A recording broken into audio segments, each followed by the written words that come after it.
What's up, everyone? Welcome to the Metal Maniacs Podcast. Today's episode is brought to you by Dave Stark from Stark Real Estate, where they do real estate right. Click the link below to have any of your real estate questions answered and tell them Metal Maniacs sent you. With that being said, today's show features an interview with Blaythe Steuer from No Cure. This episode meant a lot to me. I've been a fan of No Cure for a while. My band got to open for him, and Nick actually filled in for us too. So it was really cool to be able to sit down and actually have some words with Blaythe. Sets out some really, really good examples of things you should and look out for, and some advice that you could take for bands that are trying to get up and DIY it. So hope you guys enjoy the interview, and thanks to Dave Stark for making the show possible. Much love. Peace.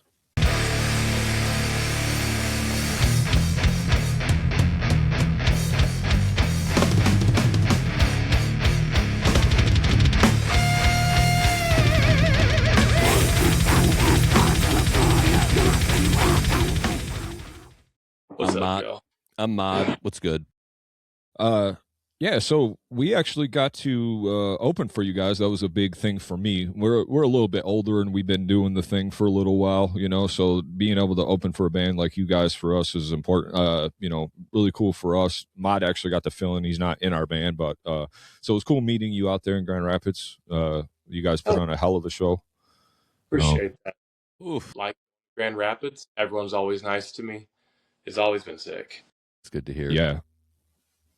Yeah, just for myself real quick, Jay, I just wanted to say your performance that night was spectacular, brother. Flying across that stage, like left to right all night with the shades and the jacket. Like you were a rock star for me that night, dude. I was like, my God. And the vocals too. I really wanted to get that out early.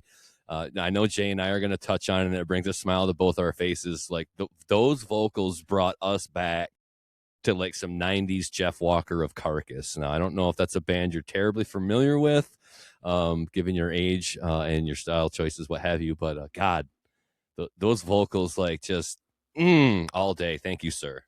I've heard a lot. I would consider Carcass a key influence. Right. Yeah. Hell yeah. Oh, yeah. Yeah, I know. So I heard you say on before, because you started out as a guitar player, right? Yes, sir. And then, hell yeah. Keep that thing on me. That's what. Yeah, that's what I do too. But yeah, so I you started off with guitar when you got into it. Do you and then I heard you say Avenged Sevenfold was a big influence to begin. What was it about Avenged Sevenfold that really kind of made you get into this more extreme metal, I guess you could say? Sure, I'm with you. I'm not sure. I don't think my path to like metal and hardcore is unique, but I'm from the Southeast. The first like stuff I heard was like, radio music, Foo Fighters, all that.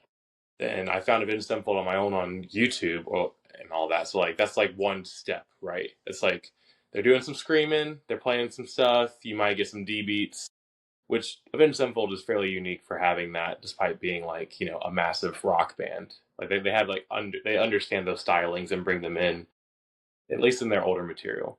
And then I went to a local show when I was 12, like with a friend's older brother, and that like just changed everything for me. So basically each step like allowed me to comprehend the next one. If I hadn't found Avenged Sevenfold when I was super young, I would have gone to the My Children, My Bride show and been like, what is this? But like there's like a progression there that helped me get there. And then once I had My Children, My Bride, I was like, all right, so like where did this come from? And that takes you to Hatebreed, and then it just goes from there and there and there. Yeah, absolutely. So I heard you say like you played in other bands and everything before No Cure, but I was just curious, like at this point in, if you played music for a long time, you're like, yeah, I've done this. I've been in bands. I've been through band members, what was it about No Cure in this particular project that kind of propelled you into the next, like touring constantly and like getting all these, next level shows? Sure. I don't know why No Cure is the one that people like more than the other ones I did. I'm very thankful for that, but it was maybe the lowest like expectations I'd ever set for a project, because it was like supposed to be like this straight edge side project where we're doing metal shit, but there's like the hardcore like understanding within it. And prior to that, like the bands I played guitar for, I was like, this is what we're gonna do, this guys, we're gonna go crazy with this. And then I was like, you know, would be lucky if like the local show was good situation. So I don't know. It's like I changed my mindset and things were different, and I don't know why that is. Doesn't really like doesn't make sense, but things just lined up differently for that for some reason, and it's awesome. And it's not like No Cure is the first thing I've toured with. I've toured a bunch prior to this, like doing like merch gigs or like tour managing, or I even did lights here and there. I toured with Orthodox playing guitar for quite a while. Like my first time in Michigan, I think, was with Orthodox.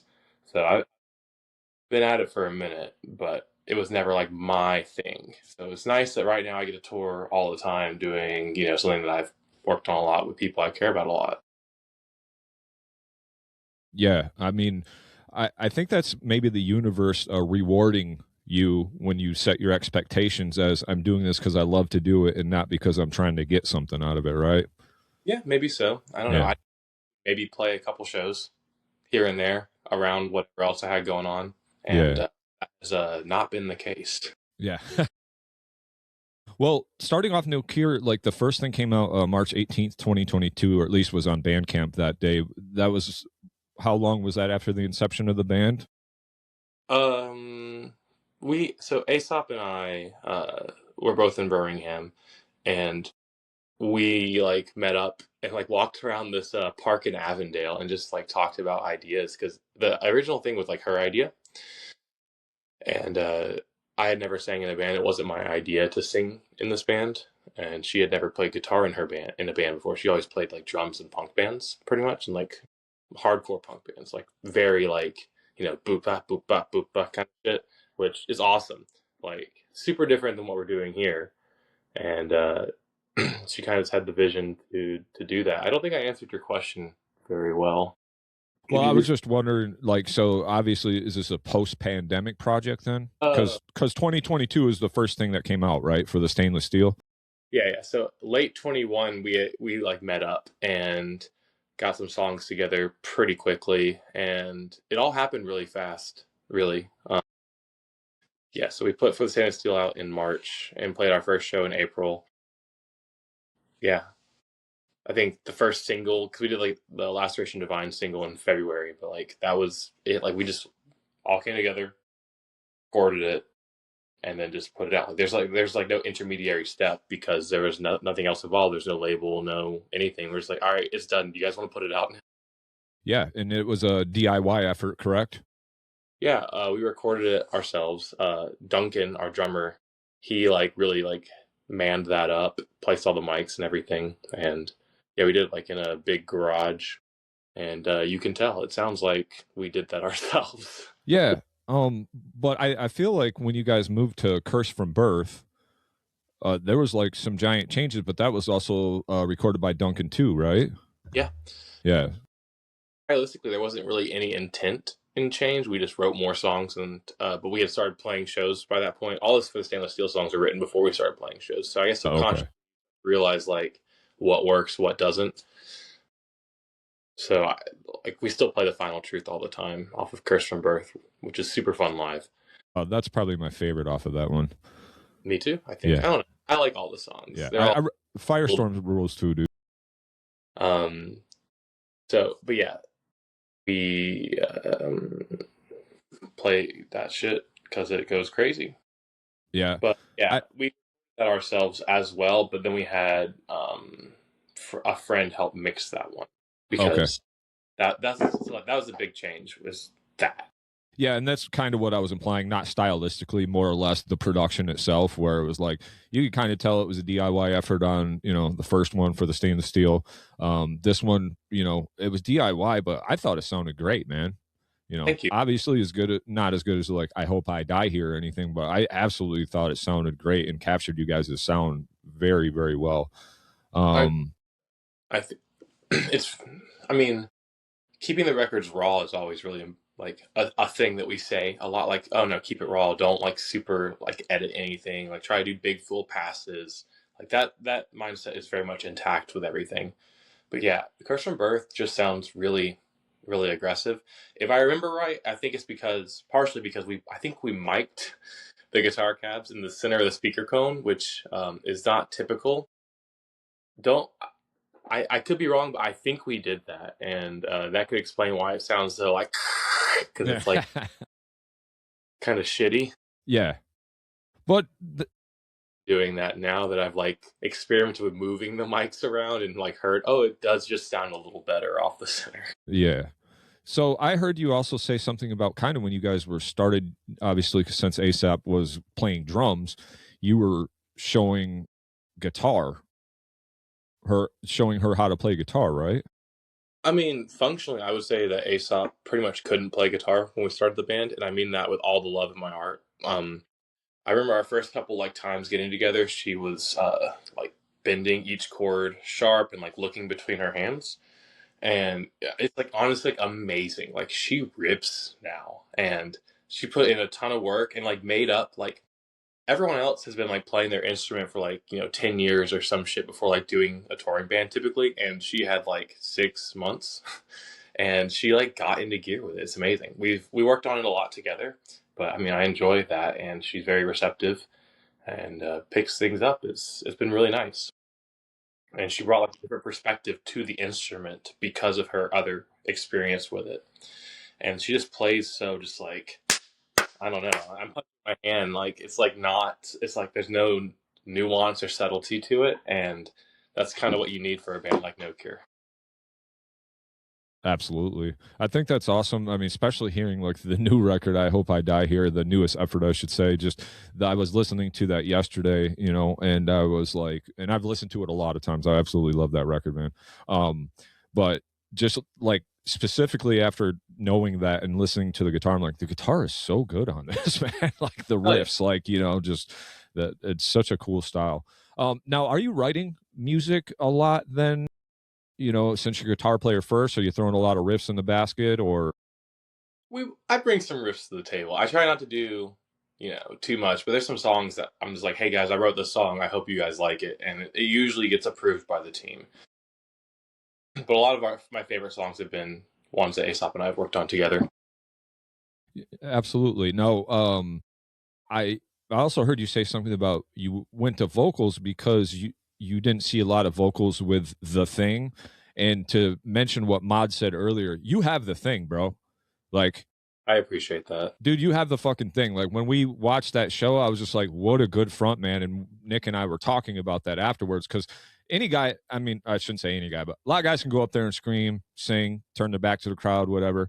But like the show that you put on, how you interacted, you shouted all the bands, so you made everybody feel welcome in the room. Like you have the thing, man. So I think that was a great transition for you, whether, vocals is your first love or not. But I still feel like I'm figuring things out about it, because like for Aesop, it's still like a new thing for me. It's been fun, but the thing about vocals, like I don't remember what each of y'all play. I apologize. Is it guitar? I'm guitar. Nick's bass. Bass vocals. Bass is the best instrument to play at a show. And it's like the most fun. You just dig in good. With vocals, my experience, the highs are higher. Like when things are going awesome, it's like this shit is dope. But when you're flopping, bro, everyone's looking at you and you feel it. And after the show, you'll be reflecting. You'll be like, if I had just approached it this way, maybe they would have liked the band. And like anything I say, it's like a sentence to the band. Like there's not really like, we don't really do the banter thing because we're not Sum 41 or whatever. Right. But I misspeak sometimes. I get overexcited and like I sound stupid sometimes, and I reflect on it. I'm like, damn, I just made the people that mean the most to me look kind of fucking stupid today. Yeah, with great power comes great responsibility, right? It's give and take. But I like doing it. I don't know. I do miss playing guitar a lot. Mostly because it's more comfortable and I'm better at it. Sometimes it's nice just doing something that you just like, yeah, I got this, but the challenge is nice too. Yeah, and when you guys are doing tours, how are you finding what are you doing to preserve your voice? Because that's a whole different thing, being able to do this every night and then like scream and talk all day too, right? Like, I found, I don't know, people have a lot of trouble with touring and keeping their vocals together.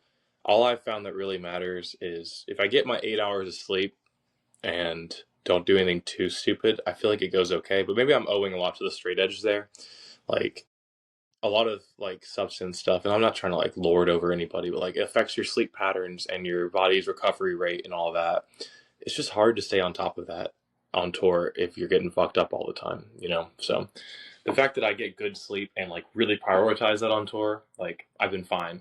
We did 17 shows straight, I think, last year. And towards the end of that, I was like, all right, I would like to not scream today. But like, it was like still, I could still do it. And it was cool. yeah. So if you just take care of yourself, it goes all right. Mm-hmm. That's one thing that I have been doing the last, I don't know, maybe 4 years now, really prioritizing my sleep. And it's amazing how better you feel when you actually, really work on getting that 8 hours and that solid 8. Now, do you track your sleep? I do now because I received a Fitbit. Oh, nice. So now I get to obsess over it, which is why I knew I took 30,000 steps the other day. Yeah, that's why I asked if you tracked your sleep too, because I know you can do all that with the watches and the rings and all that.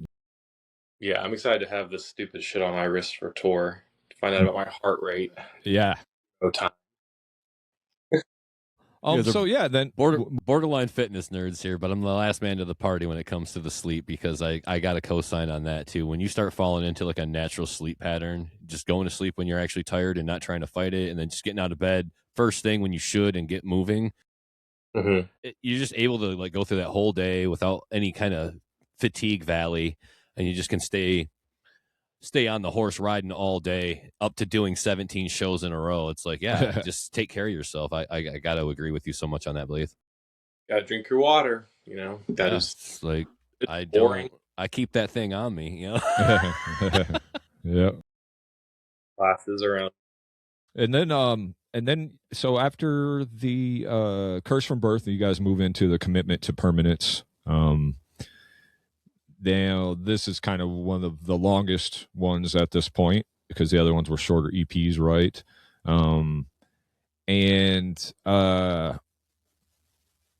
So this was an album between tours, and we call this the Broken Ribs record, or?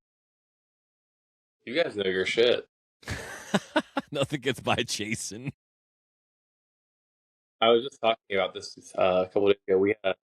I book shows, and we did Out of Pocket in Huntsville and then Nashville. The Nashville one was with Bad World people, but I don't remember why, but someone was asking me about getting my ribs broken and singing the other day, and I'm like, yeah, that's what happened at Curse from Birth, not Commitment to Permanence. I did a Rhythm of Fear show, this band from Jacksonville, and I got kicked in the ribs because Rhythm of Fear is a very good band, and sometimes that happens when a band is very good. And I didn't even see it coming. It's like one of those hook kicks you can throw. Mm-hmm. This guy, and I'm not just saying this, he's like 6'7". He's bigger than me, so he can break my ribs. It's okay. I'm not just saying, yeah, he's this big. He's a pretty big guy, and recording that way was not pleasant. Yeah, I bet. I mean, I really hurt some ribs sledding one year with my son, and that was so painful. I could barely talk. I couldn't even imagine trying to scream and do the vocals that you did on the Commitment to Permanence. So I was able to do it at home, which was nice. So I sat in my chair and held my SM7B. So I was able to take time with it and take breaks. But I had the amount of time I had to get the record done, to stay on the release schedule that I thought was best for the band, which was not necessarily best for me. And there's many such cases like that when doing this, as I'm sure you've figured out. Oh yeah, absolutely. Now, you guys you went to the studio for this, so this was the one that you did record drums and guitars somewhere else, like Kevin Langley? Yeah, we recorded the instruments with Kevin Langley. He records out in Athens, Alabama. I've been recording records with Kevin since I was 15 years old, I think. Maybe, yeah, 15 years old is when I recorded my first thing with Kevin. He's just the GOAT of Alabama. Um, I don't know. He came up in the same kind of shows as us, so like all like the metalcore, Christian metalcore shows, because that's like what we had, you know. Like obviously that's not how I feel about the world, but like you know, you go to the kind of shows that are being booked around you. So like we have that in common, and yeah, he's been tracking. I think it was like the sixth or fifth band that we worked on together. So it was nice just going with him because he knows how to make things sound really good, and he's very calm, which is appreciated. And he's like got this really like understated intelligence. Like he doesn't like tell you that he's smart. He just like shows you just time and time again, effortlessly, that he's the smartest guy in the room. Yeah, he has so many good instincts when it comes to making these things, and it's very, very appreciated. Which is why we went back to him for I hope I die here. Sorry, I woke up very recently. Hey, no problem, man. I appreciate your time, man. That's because I didn't read, because I'm a piece of shit. Stop. But yeah, the Commitment to Permanence was mixed by Connor Haynes. Okay. Who mixed Curse from Birth. So we've like changed like one factor for each record essentially. Sure. And I seen you had Devin from The Bog on here too, and Trey Roberts. Yeah. That's pretty awesome, especially to see, you know, this was probably early in the Bog career too, basically, or knowing of the Bog, right? I have a very good relationship with Sang with Sugabog. I did 3 full USs with them doing like merch and lights and stuff and tour management help and all that. And that was like after COVID when they had like started to blow up. And I love those guys so much. So that was super easy. Like, hey, Devin, no cure? And he's like, yeah, bro, I got you. Yeah, hell yeah. He did it like immediately. One taked it all because that's how he does. He's just so good at vocals. So that was super cool to do. Like all of that was fun. The Adam Easterling Orthodox part, similar situation. That part was written with him in mind on self-preservation. And yeah, I love it. Yeah, the record rules. I love the gang vocals on it too. They're like so big, and the mix. Your drummer, that's Duncan, right? Drummer, and that snare, like you guys have that ping snare kind of, and some of the stuff, like it's got that little extra ring to it, and it really sets that snare ripping through all of your recordings from the very beginning. He just got a very cool snare tone. I appreciate it. I thought about that a lot. I don't play drums. I write a lot of like drum music, and then Duncan will like make it good.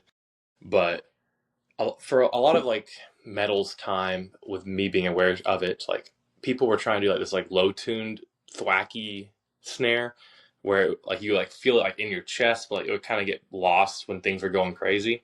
And I just don't think a snare needs to be doing that. Honestly, like I want it to be like tight and like in like hitting you in the forehead, not in the chest. Like I don't need more low mids getting thrown around all over the place. There's plenty of that bullshit already, you know. So I'm just not into the low snare thing and like really much of anything. Yeah, I feel like that snare tone, you know, with bands like, you know, especially some of the slam bands like Peeling Flesh, or, you know, they've kind of adopted some of that sound. But to be honest, you guys were one of the first people that I heard having a little bit more of that pingy tight. It's not, you know, piccolo, but it has that like almost a dodgeball sound when you hit it a little bit, like the ping, you know, so it really makes it stand out. I really like it. Part of that is just Duncan hits really, really, really hard. And that kind of just happens if you tune a snare up and hit it really hard. So it wasn't like, oh, we're going to do the ping thing. It just kind of happened because we wanted a higher snare, and then it sounded cool. And we're like, all right, let's just run with it.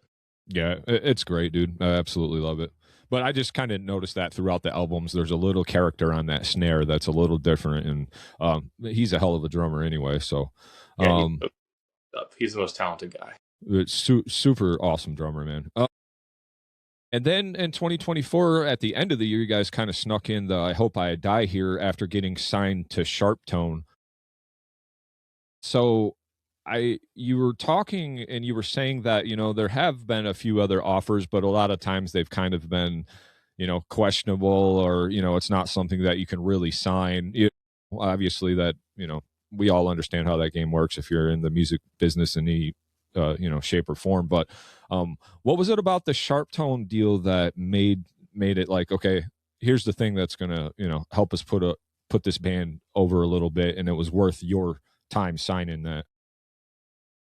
Well, I liked the label, and everyone I talked to was like, it seemed like they understood the band, which is like not always the case when talking to industry people. Like a lot of times they see spreadsheets and they're like, this thing that I'm aware of right now is working, number go up, but like they don't understand the culture behind it. And I felt like SharpTone had a good grasp of that. So that was a good thing. And then also like it's like very open ended, and it feels like a lot of the terms are like artist centric.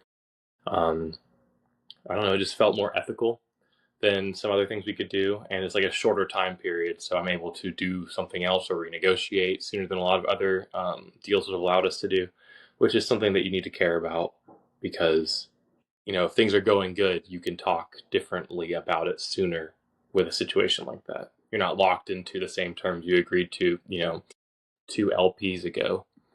And they were down to do I Hope I Die Here as an EP, which was super sick. So we have to do an LP essentially next. Since then, I'm being a little bit disjointed in how I'm explaining this. I apologize. I'm just trying to say they said yes to everything I wanted to do. And sometimes when I thought they would say no, and that is a very gangster of a company to do.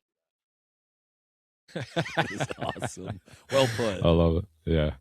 That's Jackie's awesome. And I don't want to speak about the obvious. I know sometimes, probably for you, I know you've answered some of these questions several times, so I don't want to ask you redundant questions. But maybe for our audience, I thought it was interesting how the I Hope I Die Here had a singer on every guest vocal on every song. Sure.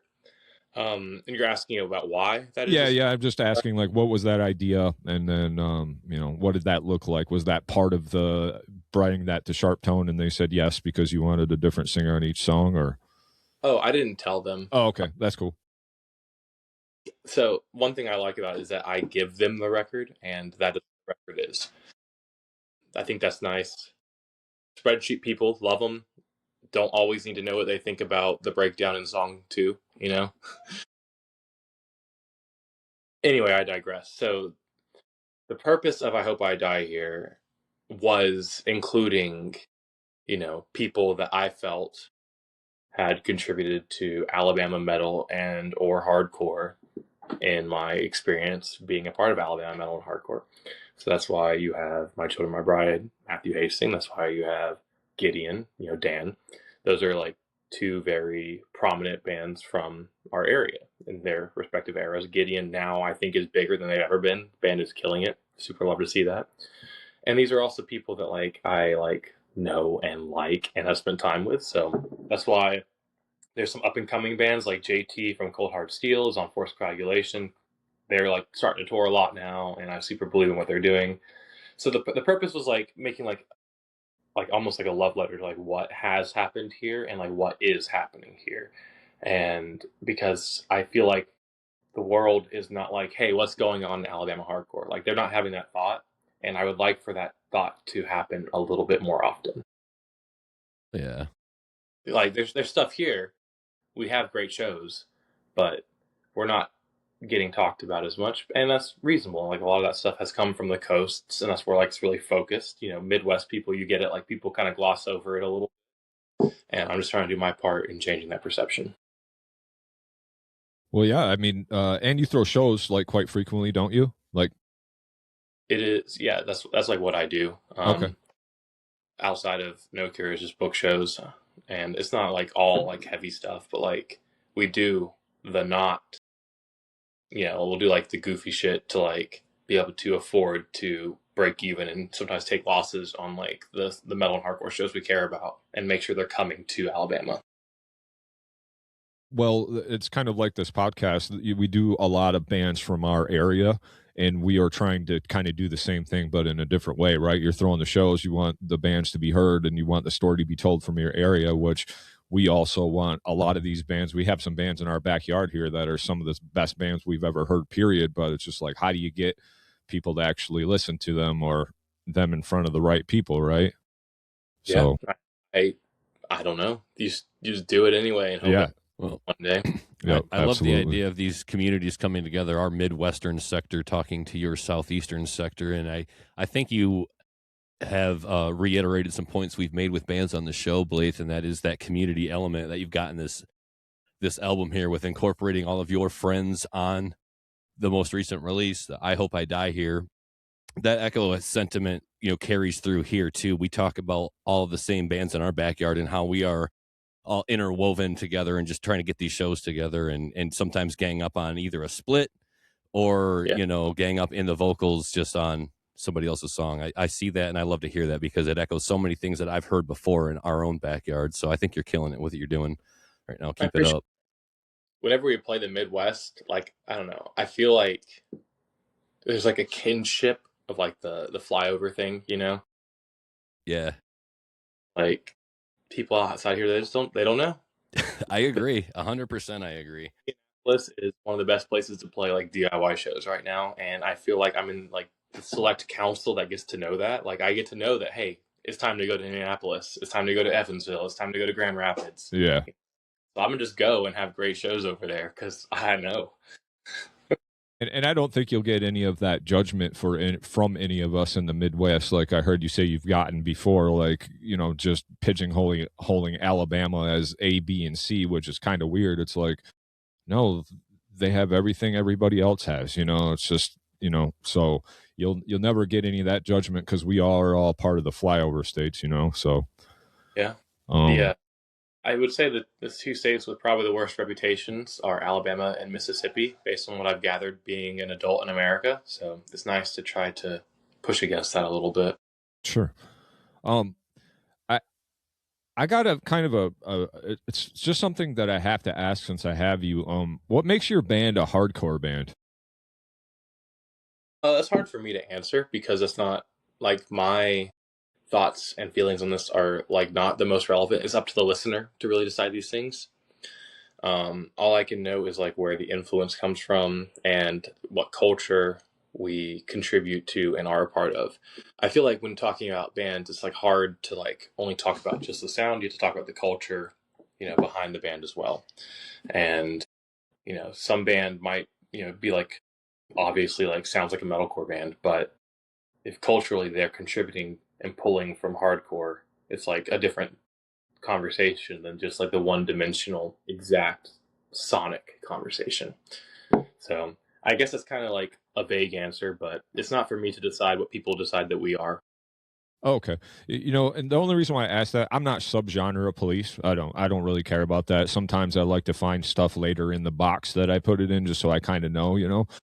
But to me, when I listen to your band, like the ethos, like everything about you guys is hardcore, not only just because of the straight edge thing, but like the attitude and the way you approach things. Are there hardcore parts in it? Yes, there's some two-steppers, there's some skank, a little thrashy here and there. But, there is a lot of death metal and metal going on in this music as well. So, and that's probably one of the big reasons why I'm so drawn to your band, that it's a little bit more than just hardcore, right? I appreciate that. Yeah, I mean, hardcore is really at doing the community and the culture. And I feel like a lot of metal bands like just don't fucking get it. They don't understand that you have to take care of other people sometimes, And it's not just widdly widdly woo, oh, I'm good as fuck at guitar, look at me. It's like, what are you doing for your local scene to make sure that still exists? That's probably the best answer you could have given, man. I really appreciate that answer. I really do. Takes a team to keep happening. Yeah. A lot of people expect it to continue to be maintained, and it's like sometimes it's your turn. I love it. Keep it up. I wanted to echo the sentiments of Jay's thoughts on the album and the band in general, and that death metal, that little push towards the death metal where you guys got some hardcore ethos for sure, and like he said, some of the riffs and the beats, sure. But if I was to like just describe you as a hardcore band, I feel like that would actually be doing a disservice to what the band is overall, and that's where I kind of come in and I'm like, well, let's at least pepper in some adjectives so that we're giving the listener a fair shake of what they can expect, because it isn't just a straightforward one-dimensional hardcore band. This has got a lot of things for a lot of listeners that like extreme heavy hard music, and that's what I saw when I caught you guys in Grand Rapids, and when I listened to the most recent album I was like, oh, this is not just hardcore music. It's got a lot more to it. And I think a lot of people are going to love this. And I think that is reflecting in the most recent success too, Blaythe. I appreciate that. It's nice to be in a band that people haven't figured out all the influences of yet. I know what they are, but like, it's not necessarily what everyone would expect, and it's not what everyone is doing, which is nice. Yeah, because hardcore is kind of just a weird term anyway, because like terror is hardcore, but then there's other things that are less intense than terror is hardcore as well, right? So it's just it's hard to really put a thumb on it. But if you look at the band, especially the merch and everything, hardcore band, listen to the band. Maybe not so much, but there are parts, and you're gonna love it, and you're gonna do some pylons. So let's yeah.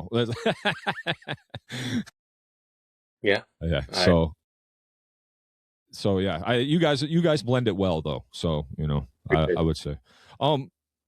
So when I met you at the show, I bought a shirt from you guys, and I had just mentioned in passing, hey, how you doing, whatever. My one buddy was like, ask him about the A, B, and C. So want to tell me a little bit about what happened at the Cobra? Oh, okay. What did A, B, and C mean? Well, I was just saying he was referring to this incident that we're about to talk about at the Cobra. Okay, in Nashville. Yeah. I was like, I wasn't just gonna come up and be like, "Hey, Blaythe, heard you got shanked or whatever." Like, I wasn't. Yeah, they did stab me. Man, crazy. It's kind of fun. I don't know. Maybe I'm trying to figure out how to like explain, but basically just typical breaking up a fight. Didn't realize there was a knife involved. A big takeaway for me from that is no one's gonna be like, "Hey, we're done doing hands now. It's actually time for knives." There's no pause. It's just like, now you're a bit stabbed. So now I've got a big scar on my leg, and everything's fine. And you got pretty lucky, right? Because that did almost nick your artery, didn't it? So the anatomy, I can show you my knee actually, because I'm wearing sweatpants. I guess this doesn't really translate well to a podcast, but maybe you can see that it's like that, essentially. So like it went in like laterally a bit, like to the side, so like it cut like this part like out essentially, and it did the anatomy of the femoral artery is that it goes down your thigh, right, and then it kind of splits around your knee, to my understanding, and I believe that we opened the side of the left side. I had to ask my wife; she knows all about all this kind of thing, but I was spurting. They did have to double tourniquet me, which was very nice of them. Really appreciate that clutch move with the paramedics and the tourniquet. So yeah, I guess it was somewhat serious, but I was kind of having a good time with it. I was doing lots of jokes. Yeah, some levity to the serious situation. Yeah, that's how I do things. I didn't realize I was, cut right away. I don't know. I'm like fine. Like I'm happy to talk about it. Like no one has to be weird about it. It's not like that for me. Like I'm not scarred by this situation. Just like weird. The most annoying thing about it is that I had to wear that leg immobilizer for like quite a while. But we had Furnace Fest like that next weekend, and I had to wear that on stage, and that was uncomfortable. And I walked around a ton more than I was told to because I wanted to, and I knew I shouldn't, but I wanted to. And then, like, when you're walking weird, I didn't think about it. Like, it kind of like tore up my right hip because my left leg was immobilized, and I was like pulling it essentially. So my hip got sore, and I was like, "What the fuck?" Anyway, I'm all healed now, and like that's not no an scooter. issue. There was no scooter or anything to like carry the no crutch. No, wow, wild. I mean, it had to be immobilized straight. Oh yeah, okay, yeah. I guess you couldn't do. I guess I could have had crutches, but I didn't. I don't know. I didn't perform crutches. And so Furnace Fest, that's right down there by you guys, right? Yeah. And that was that the only time you guys have ever played there then? We played there in 2023. Okay. And it was like in the Shed stage, and it was one of the craziest shows ever that I've played. And we've had some crazier ones since then, but like that was like the very crazy in comparison to like what we were doing prior to that. In 2024, we played the main stage. We actually replaced Incendiary when they dropped. Ooh. a lot of people were mad at me, and I was like, I want to see Incendiary too, but love that band too. people were like, you're gonna replace Incendiary with No Cure? And I'm like, dude, I'm doing my best. Let's not go there. Let's not go there. I think it's an even trade myself, but I love Incendiary too. And that Cold Hard Steel. What's up? Cold Hard Steel is awesome too, man. Yeah, band rocks. Yeah, fucking love it. Yeah, all those fuckers. I also want to say, while we're kind of talking about some shows or whatever, super congrats. May not be able to see that, but I just seen the announcement, Cattle Decap, man. Yeah, that should be fun. Dude. That was one of those that I'm like, I guess sentimental about a little bit, just because like I've been aware of the band for a very long time, and I've been listening to the band on and off for a very long time. They played Zydeco in Birmingham forever ago. It was like right after he started doing like the first record where he did like the goblin singing thing. I don't know what he calls it, but that's what I've heard it called too. I'm sorry if that's offensive, Mr. Ryan. I don't know that many goblins will be offended, but like I think it's the Anthropocene extinction. Yeah, that era. Yeah. They played Zydeco, and I was like a loader for the show, so I was like carrying in their guitar cabs and shit. And it's just nice to be like, yeah, now I'm on the tour. It's just nice to appreciate that change. Not that I'm too good to carry their guitar cabs in. Maybe I'll be doing some of that. I don't know, but you get what I'm saying. Like, it's like things are a little different now. Yeah, I mean, nowadays, like you're talking 2026, I mean, there are a few things when you say death metal, there's like a few bands that just instantly come to mind of like what's happening now. And that's like Cattle Decap and Dying Fetus, basically, right? Like obviously Cannibal Corpse is still doing it, but you're talking about 2026, like current fucking modern super tech. Like maybe they're not tech, but I mean, what they play isn't easy shit to play by any means. But I seen that announcement. I was like, holy shit, man. I don't think there's any Michigan dates for us, but at the same time, it is what it is. I think that's badass, dude, because I love Cattle Decap, dude. So that's so cool for you guys. One thing that's always drawn me to that band is similar to like what's always drawn me to a lot of like the hardcore bands. Is that Cattle Decap is a metal band. They're not like fucking around with that. There's no other discussion about their genre. But like Travis sings about things that matter, you know, and like makes social statements and uses the platform to, you know, tell people what's up. And I really like that because they are like a super metal band, but he's not doing like the, oh, I'm a big, terrible, evil monster, kind of like lyrics. I'm kind of over that. I'm extremely over the cutting women up lyrics thing. I don't understand why that was ever so exciting for people. But Cattle Decap, to my understanding, has always, you know, sung about environmental issues and, you know, despair of humanity and like things that are like visceral. And I like that about them. That's one thing that sets them apart from all their peers, is that they sing about shit that matters. And, you know, I try to also sing about shit that I think matters. And I definitely draw, you know, appreciation to that band for doing that, which is another reason I'm excited to play some shows with them. I feel like they're going to be worldly in a way that I can connect with, hopefully anyway. Yeah, I find that when you're genuine about what you're singing about and other bands, that immediately gives you some staying power, because that's going to give you a connection to an audience that cares not only about your music, which, hey, that's fucking great, but also the message behind it is something that I want to always endorse and back myself. And that's like, you're on a platform saying those things that I'm like, yes, I 100% believe in what you're saying. And that's why I'm drawn to a band like, say, Gojira. We're singing about the environment, we're singing about the ocean, we're out here back in Sea Shepherd. You know, like, I am 100% for a band with a message like that, where you can't sit here and tell me anything bad about it. Like, what's wrong with wanting to clean up the ocean? Like, what the hell are we talking about? So when you have a positive message like that and people resonate with it, especially when you like come out saying, like, I set the expectation at 0. Well, the expectation is like, I don't care if we succeed or not, but going forward, we're definitely buying into the passion, the statement, the message. And I think that's why I like a band like No Cure. I keep going back to No Cure, Gojira, and Cattle Decapitation. They're all saying things that resonate with me. It's a nice sentence to be a part of. I like those bands quite a lot, and they've done a lot of cool shit. And I also think about like when I was 12, the first like 2 like deathcore bands I found, because like, you know, I found Avenged Sevenfold and I found My Children, My Bride because of shows. Like I had like almost the end of MySpace is like when I first found this stuff. I found Bring Me the Horizon, and I found Annotations of an Autopsy. And I remember being 12 years old listening to one of the Annotations of an Autopsy songs, and like the gang chant is "She bled from every fucking hole," and like as an adult, it's like why was that why was that allowed? Why was I as a child like subconsciously like creating biases against women? Like what was that? You know, like I'm not like going after that band or anything. Like I know they're back and they're like doing some cool shit now, and like they don't sing about stuff like that anymore. And I'm sure like they wouldn't back that now. And that was like such a cultural thing that like metal bands did, was like, yeah, you will never fuck again and stuff like that. It's like, what was that? Amen. Why was that what people did? It's just crazy. Yeah, it's weird how standards have changed, you know.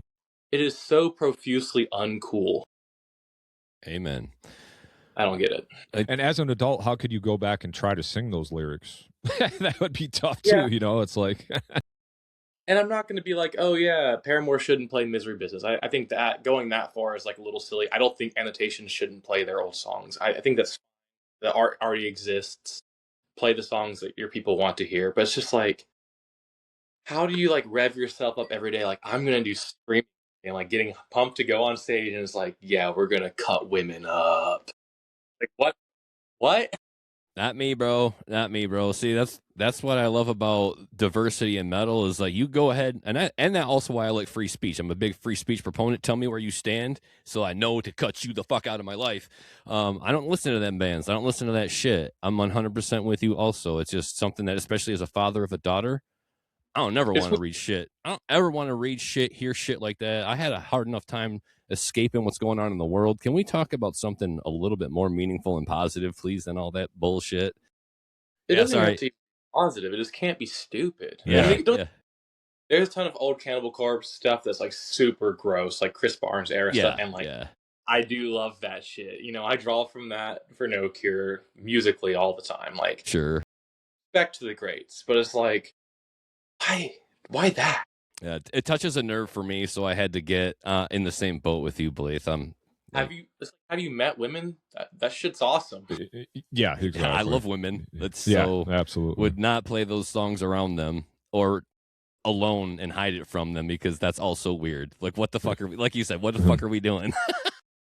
It's just why I don't know. Just I guess those guys were really bad at talking to girls.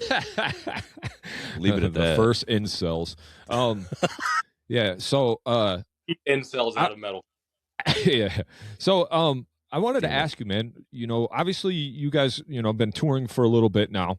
Now you're getting some of these bigger shows like the Cattle shows, you know, and I've heard you say, you know, some of the, I mean, obviously 200 Sad Bones, that was a cool run. And I heard you say you went out with the Acacia Strain, you know, stuff like that. But, you know, how do you go about, and this might be good for our audience, especially some of the bands and stuff that listen, how do you go about booking your own DIY tour?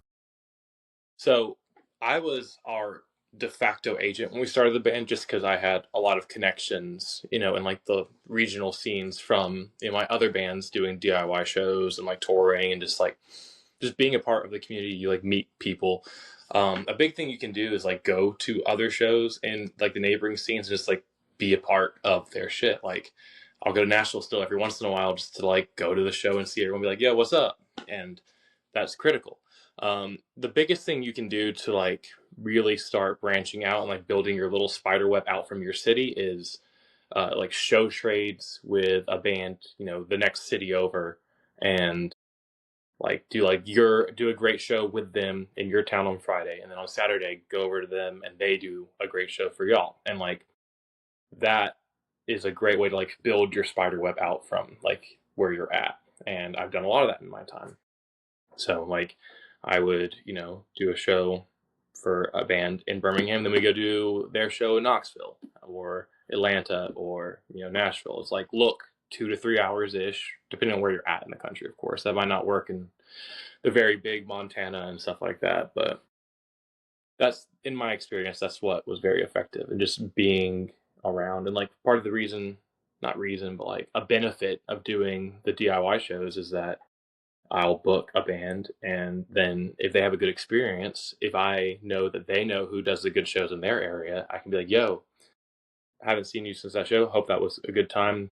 We want to come through. Then do you know who could help me with this? And typically you get better answers if you've already done something to demonstrate that you're a normal person, you know? Yeah. And not trying to capitalize on a DM. So yeah, absolutely. It really is who you know and the community building. And it sucks for like introverts, I guess, but I don't know. You just got to do it. Yeah, absolutely. And it can't be like, oh, I'm going to the show so that the promoter sees me, so that he'll put me on the next one. Like you have to like actually be there. Not, it's more than just show. You have to like contribute, you know?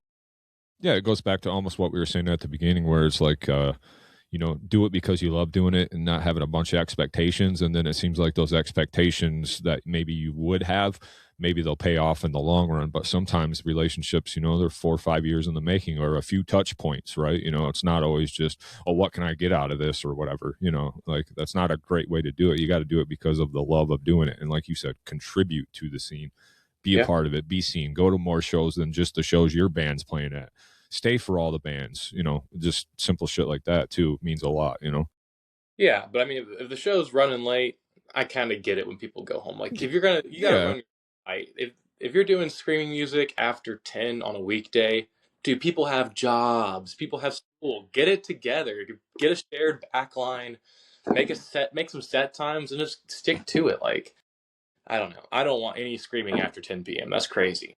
No, I agree. Luckily, even at Grand Rapids where you played, they've been doing shows a lot earlier. They used to, go late, but at my age and, protecting your sleep, I want to be in bed at a decent time. So, yeah, you just gotta keep moving.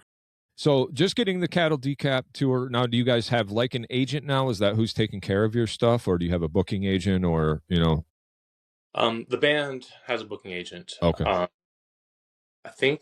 So we were booked by Dave Shapiro, rest in peace, up until his plane crash last year, which was super terrible, horrible thing. He is he was this like older, like straight edge guy who just like booked a ton of like really big like metalcore bands over the years. Like he was a guy when I would book shows, if he emailed me, I was like, oh shit, Shapiro hit me up. So like when I found out he was interested in like building our band, pretty much as like a project, because like he represents like massive bands. It was like, all right, this is serious. Because I had passed on a bunch of agents prior to that, because like they could do what I could do, and I didn't want to go with someone unless they were like significantly beyond my ability. And like someone like Dave, who was straight edge and like understood what I wanted to do, was like a super ideal situation. So we went with him, and that was great. And then the unthinkable happened, and we decided to stay with Sound Talent because, I don't know, I like that. I like those people. We're with JW and Lashnitz, and Lashnitz came on with Dave because Dave had a lot going on, and Lashnitz is really like detail oriented. All these people are all just so fucking intelligent. It's just like whenever they talk, I listen. But yeah, it's been great not having to be our booking agent anymore, and I can focus more on the music and keeping things moving. Yeah. Anyone listening, don't get a booking agent until you have to. And don't get just any ding dong with a Gmail. If you're paying them a retaining fee, you're either way beyond my understanding of things, you're a huge artist, because maybe some of them do that, I don't know. But if you're in like this level or below or above a little bit, you're not paying monthly. You are paying commission. Any manager or agent that is not commission based is a scam, to my understanding. Quote me on it. If you're in that, get out of it. That's not how this shit works. Thank you for that. Heard it here first. Maybe not first, but we do appreciate hearing it from you, sir. Thank you for that. I've just seen some things that should be considered crime in my time. Yeah.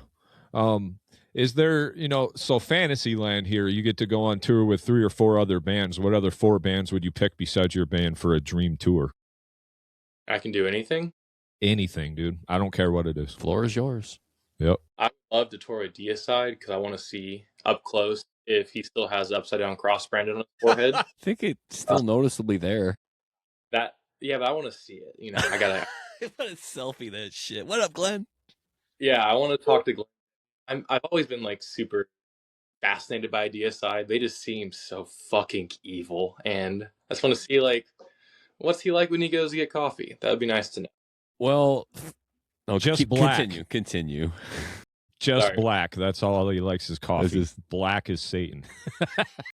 I think the dad vibes are upon him now, but the last album was straight fire. So what, like. Sometimes I think about how good In the Minds of Evil was, and like how late in their career that was, and how they still had that just true visceral hatred to them. Things must still be rough, man. That shit. So DSI would be a great band to tour with. I don't have like a ton. That's just who I was thinking of recently. I mean, I'd love to tour with Carcass. I would love to tour with a very certain era of Arch Enemy that no longer exists. I think that'd be really cool. I would love to tour with Foundation. I doubt they'll ever tour again, but I just love that band with all my heart. I'd love to tour with Dying Fetus. I'd love to tour with Hatebreed. All that stuff. Terror, that would be a dream come true. One Single Slugabog tour that I was on was with Terror, and I watched them every day. Like, sometimes when you're on tour, you don't watch every band every day. Just speaking for myself, like, it's like day 18, it's like, all right, I'm going to go outside and call my wife. But like, I did not call my wife during Terror a single time. Scott Vogel was talking, I was listening, and I was like, yes, buddy, let's go. I cannot believe that. One of the best bands of all time. So I would love to do Terror. If you talk just... Oh, sorry. I was going to say, I didn't mean to cut you off, man, but I was going to say, if you talk just, hardcore, those guys are probably my faves. Yeah, I'm in. Just straight up hardcore, them dudes are probably my favorite. So a DSI Terror tour sounds like fucking awesome. I would be first in line to be on. Man, that'd be cool. You're like, Glenn, can I touch it? Can I just rub that little cross just for a sec? That is a sentence I would never say, even if he was coming over. No, absolutely. I get it, man. Yeah, I mean, 17 records of calling for Satan and killing the Christians. I mean, that's a lot, man, or however many records they have. Yeah, that's definitely commitment to your craft, I will say. I know you're a busy guy. You got a lot going on, so I got a couple more questions if you don't mind. Then I'll let you get on with your Sunday, and I appreciate your time, brother. Appreciate the interest at all, and that you guys have done research. Sometimes people will be like, yeah, come on, and I come on, and they're like, so tell me what you do. I'm like, all right, okay, I will, but like, I thought you would have some ideas ready before I got there. Yeah, absolutely. I mean, like I said beforehand, I didn't give you the whole synopsis, but my buddy showed me you guys a few years ago, and that was before I Hope I Die Here came out, and I was like, man, this shit is badass, because he said this is a hardcore band, and I was like, okay, fuck yeah, and I listened to it, and I was like, yeah, this is pummeling, like, destroyed me. And then, like, ever since that, I've been a fan. And like I said, that meant a lot just for our band. We're just guys that we play once a month or whatever. We all got families, full-time jobs. I never got in the van when I was young or had the information or the confidence to do that, what you're doing now. So, it's my turn to be the old guy and live vicariously through you. So, Of course. But yeah, I appreciate your time, man. Just a fan of your band. I just want people to come on the show that I'm a fan of, not just to try to get views or, you know what I mean? Like, it's not about collecting the Pokemon interviews. It's about, do I fuck with your shit or not? You know what I mean? Yeah. So, but what's next, brother? What's going on next? Now, I heard you say full length, whatever that means. You got anything you can disclose? I know sometimes it'd be under wraps, but anything that's under wraps because I choose for it to be. But I'll tell you that we've been working on songs, and just to give some context, I consider all 4 of our records to be EPs, and contractually, I Hope I Die Here is an EP. It's a long EP. We've done a couple long EPs, so it's time for the first album, LP1, and I intend on making it very clear that this is the album. It is going to be girth. It's going to be big, it's going to be longer. It's going to have a lot of songs. So it's like undeniably like this is what No Cure considers LP one, because it's kind of up for debate based on how you like look at things a little bit. So I'm trying to make a statement with that, and I'm trying to really deliver just a fuckload of awesome songs, for lack of a better term. Yeah, I mean that's it. It's just like we've written so many songs. I think like upwards of 30 songs for it. Recorded a whole lot already. I don't know when this is coming out, like this interview, or like Be about 4 weeks or so. We film a ways out just so we got a buffer. It'll probably be turned in by the time this airs, but like that just like it takes a while. I don't know when the actual rollout will begin, so I don't want to set any expectations, but I'm pretty excited. What I've been listening to, hearing so far is like, I think it's gonna be the one. I hope people really fuck with it. But also it's like, if they don't, and turns out people just don't like the band after I Hope I Die Here, cool. I know that these songs rip, and that's all I really need from it. I don't think that'll be the case, man. You guys got an awesome track record. I believe that that'll be your best work today because you've improved every single time. So I don't see you regressing, right? That is a goal. Have changed it up a little bit, but I think it'll be in welcome ways, because I don't know. You'll have to hear it. You'll remember this conversation, and you're like, that's what he meant. And then you'll remember how we talked about Carcass, and then you're like, all right, well, I shit. Now I see where that came from. Yeah, I want to hear it now, dude. So, yeah. Brother, I was already gonna buy it. You don't need to sell me on it. No, I'm just trying to set reasonable expectations. No, absolutely. I love it. I get it. When you say longer, are you talking longer songs? Will there be more songs? I know some songs are a little bit shorter, on the shorter side, especially with the EP. So are we aiming for longer songs or just more songs since we're doing a full length, or what does that look like?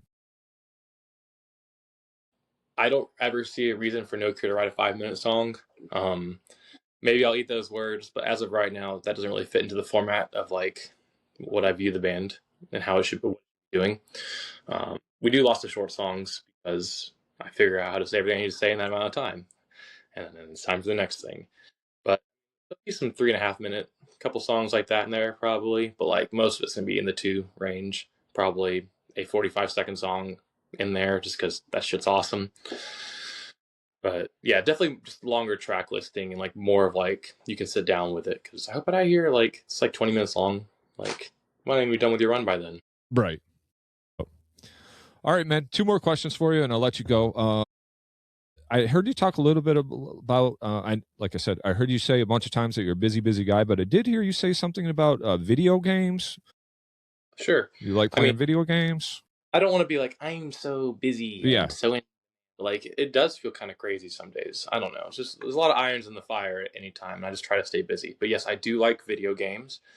One of the craziest things to ever happen in my life is Diablo 2 getting a new class added to it 26 years after release. That's fucking nuts. I don't know if you guys ever played Diablo, but I like Diablo 2 a lot. I've played Diablo 4 some. It's cool, but it's not, I don't know. Diablo 2 is like the one. It's just so evil. I love that. I like Minecraft a lot, which is funny for some people, but like you get to go in there and build, and that's cool. It's like Legos. I love that. Forever World. Yeah, we have a server with some friends on it, and it's pretty extensive. Lots of farms and big builds and all. Machinery popping off everywhere.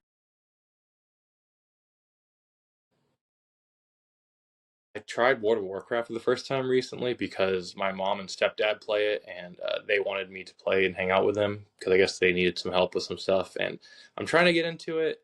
It's not really connecting with me, to be candid with you. Maybe by the time this comes out, I'll be addicted to it, but like, it's just not. I don't know. I didn't grow up with it, so I don't really get it. The MMO that I played as a kid was City of Heroes, which is super funny because I don't care about superhero media at all, but like I was super into that. I love Pokemon still. Got Legends ZA for my birthday from my wife, which is really nice. I enjoy that game a lot. I don't know. I love Nintendo games, and I love ARPGs, and Sweet. I love RPGs. Like I love Baldur's Gate. I love Neverwinter Nights and stuff like that. Yeah, I like video. speaking my language. It's a great downtime. It's a great escape, and it's a great way to keep a lot of people and kids out of trouble. I think that's overlooked. I mean, I think there's a lot of negative light cast on gamers, but I think I'd like to shine a positive light on people spending some time gaming, because it keeps them basically out of trouble that I don't need to imagine for us. There's trouble everywhere. So keeping your kids home, or even coming home as an adult and unwinding to some video games, is a great healthy pastime that I co-sign on to. Yeah, I guess I like grindy games. I don't know what that says about me, but Diablo, grindy ass game. Minecraft, grind. Yes. You know. Yeah. That So World you of like Warcraft getting shit life is done. tough. What'd you say? I said it sounds like you like getting shit done. Like, you know what I mean? When you're grinding, you accomplish something, grind it, accomplish something, grind it, accomplish something. So I relate to that for sure. Yeah, maybe there's a word for that. I don't know. Yeah, I don't know. All right, man. I'm going to send you off here with just this one last question. Give me some bands. Like, you know, I know you're big in your area as far as like promoting some bands. One of the other interviews I heard you on, you had said to do my homework, and I tried, but for some reason that part of the audio, I even slowed it down and I could not understand. It did not translate to me. But can you give me a couple bands you want me and our audience to listen to? You know, even if it's 4 or 5 bands, I don't care. Something that new that I could probably check out, or something from the scene, you know, Huntsville down by you, whatever that looks like, I guess. So yeah, I definitely talk too fast sometimes. I was supposed to do speech therapy as a child and did not get that, so I definitely struggle with some syllables sometimes, so I apologize. I'll try to be, you know, sometimes I watch a video from us live and I was like, dude, no one understood that shit. Yeah, I too lit with it. There's a new band from here called Against the Wall. They played their first show at the Out of Pocket show the other day. They're going to be something, and I'm very excited about that. Just a good ass hardcore band. Jesse, who plays guitar in that band, is the singer of Wielded Steel. Wielded Steel is from here. They're like touring and like getting out now. They're putting out a new record this spring as well. I sang on one of the songs. I super believe in Wielded Steel. I think they're going to do a lot of cool shit. As we mentioned, Cold Hard Steel from here, good ass hardcore band. They have some like, I guess some. I don't even want to say crossover vibes. But like, there's just like, it's just good. It's groovy. It's fast. It's just good music. So that's 3 off the dome that I would say to go listen to. Okay, cool. Yeah, I like that stuff a lot. Bright Side, a lot of friends are in that band. It's more like, you know, old metalcore, but like metalcore that knows what hardcore is. Yes. Good. Yeah. Cool. Love it. Awesome, man. I'm definitely going to be checking those out. I mean, I know, like I said, I do know Cold Hard Steel. I just listened to that on a whim, and I was like, what the fuck is this? This is awesome, man. So, yeah, there's also Path of Destruction. It's a young straight here. Super good. Very like 90s, late 90s kind of vibe to them. Twisted Luck. Also like a bunch of kids in that band. It's like, I think they started wanting to be like a beatdown hardcore band, and I'm not sure what the vibe is now, but it's pretty heavy. Yeah. All right, cool. Thanks for that, man. So yeah, closing this off here, I just wanted to say thank you for your time. Is there anything that you want to plug or promote, or would be remiss if we didn't talk about right this minute? I don't know. I feel like we hit it. Like my normal things are, you know, get involved, contribute, go to shows, create things that you care about, not just like to sell, you know. And we've talked about all these things, and it's been a great conversation. You guys did your research and definitely care about it, and I appreciate that. It's like really well organized, and yeah, there's not a bad thing I could say about this. I appreciate you guys care. Well, thank you, man. Like I said, it was a highlight to jam with you guys, and just to like be able to chat with you for a second. I really appreciate your time, man. And I will say this: fucking, even if you're not in Michigan, wherever you're from, go watch them fucking play with Cattle Decapitation, because that tour is going to be sick as fuck. So, man, yeah. Blaythe, did you have one thing to say? Go ahead, just on our way out, I just wanted to say, as we've been doing the show, like the hardcore thing has been something that Jay and I have grown to like learn and know and understand more, because we're old school death metal heads, but the hardcore thing is something that we had to kind of not necessarily adopt, but just respect, learn, and then eventually we come to where we are now. Jay's basically in a metallic hardcore band.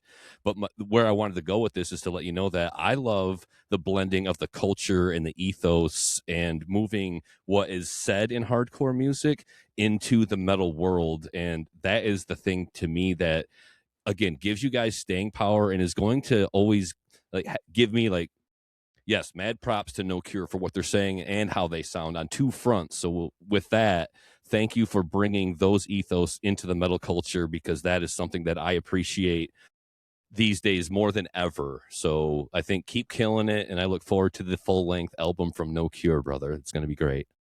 Appreciate y'all. Perfect. Thanks, man. Have a good day. Appreciate your time, man. Yes, sir. Anytime. Later, bro. Peace. Take care. Peace. Thank you so much for checking out the episode. Be sure to hit that like button and give us a share. Yeah, and if you enjoyed our podcast today, please give it a rating on your streaming service to help us gain some exposure. And if you really enjoyed the show, please give us a follow or hit that subscribe button and come hang out with us every week. And remember, keep it metal.